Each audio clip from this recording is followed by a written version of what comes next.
So the way in which I ask my horses to halt is I use a long, slow breath out through my mouth in the moment that I would like to make the halt. And as I do that, subconsciously different parts of my body change just from that breath. So my back might soften, my shoulders might soften, my seat bones might get slightly deeper in the saddle. And he can feel those things. And through repetition and practice and understanding, this can become your aid to halt, or at least your first level of asking. If this doesn't work and your horse doesn't understand what you're asking or isn't paying close enough attention to what you're asking, then you go to your next level of ask, which might be a little squeeze on the reins. Just so you pick up your contact and take a tiny feel on the mouth, and then you might go to what you would normally use to ask for a halt. And that's fine, because you gave your horse the opportunity to halt from your energy. And it takes time. It takes time and effort and consistency. If you start this process and you try it for a few days and it doesn't work the way that you would like and you give up, yes, your horse isn't going to learn this. But if you're consistent about not only just downwards transitions, but with everything that you ask of your horse, you give them a couple of seconds to respond to your mental image and your energy before you use anything else, they will very quickly learn. A telephone conversation with my horse, and my horse picks up the phone and says, "Hello, how can I help?" And I start shouting.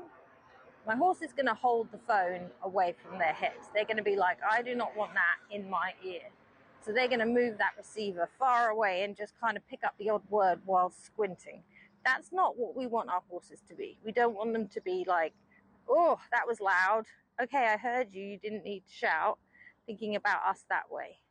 But if when they ask, "How can we help?" we whisper and say, "Oh, thank you. I wanted to ask," and they're like, "Oh, I'm struggling to hear that. Let me just cover my other ear and listen more closely." And that's what happens when we use our energy and we refine our cues to the lightest that they need to be. That means that our horse recognizes, "Oh, hold on, I better listen really carefully now because she's whispering and I want to hear what she's got to say."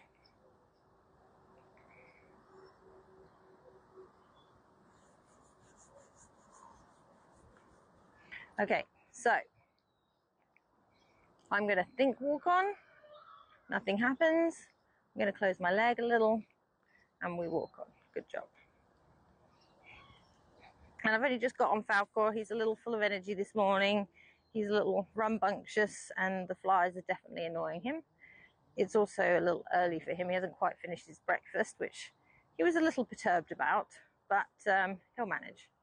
So the first thing I check in my walk warm-up before I even think about trotting is, do I have brakes? Can I stop my horse?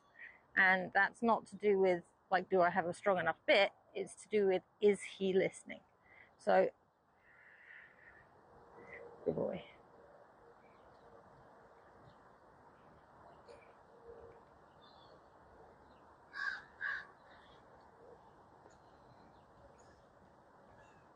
And you have to be careful once you start using your mental pictures, because the moment you think of it, your horse might start to actually respond, even though in your brain you haven't actually asked yet.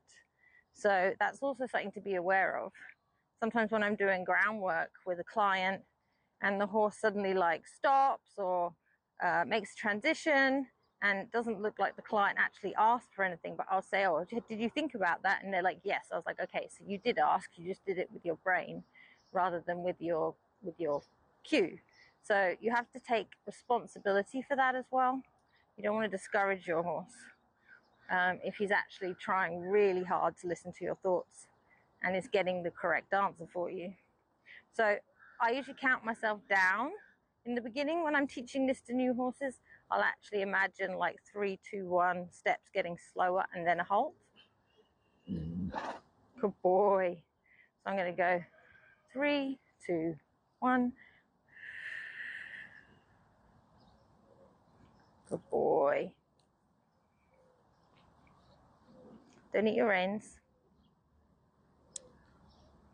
Eat this cookie instead. There you go. Okay.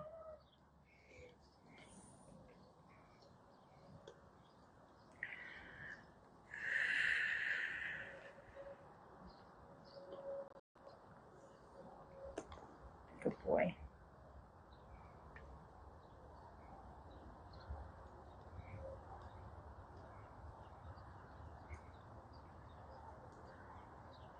Let's try it one more time.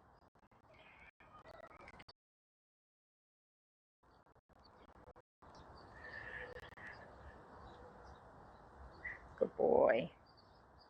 Such a good boy.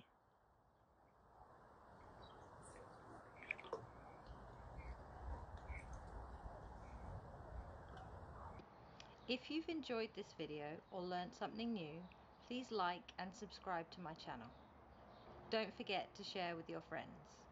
Thanks again for watching, and remember, there is no success or failure, only feedback. If you're interested in any of my online Ride Your Horse with Your Heart courses, or if you would like to subscribe to my email list, please follow the link in the description below.